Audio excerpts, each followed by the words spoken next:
முருகன் அருளால் முடியாதது ஒன்றுமில்லை. இன்னைக்கு செவ்வாய்க்கிழமை முருகனோட அருளால நமக்கு என்ன மெசேஜ் கொடுக்குறாருன்னு பார்க்கலாம். யாரெல்லாம் இந்த மெசேஜ் பார்க்குறீங்களோ கமெண்ட் செக்ஷன்ல ஓம் முருகான் டைப் பண்ணுங்க.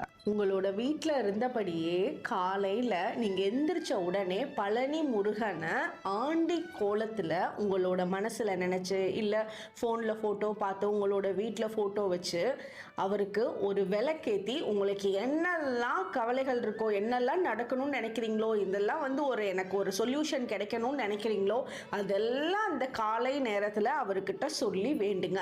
அதே சாயங்காலம் 6 மணிக்கு ஒரு விளக்கேத்தி ராஜ கோலத்துல இருக்க பழனி முருகனை மனசுல நினைச்சு அவர்கிட்ட அவரோட புகழை பாடுங்க. நீங்க முருகனோட பாடல் பாடலாம், கந்தர் சஷ்டி கவசம் சொல்லலாம், முருகன் போற்றிகள் சொல்லலாம். ஸோ ரொம்ப சந்தோஷமா மனமுருக அவரை வேண்டுங்க. அப்ப இத 9 நாள் தொடர்ந்து பண்ணு.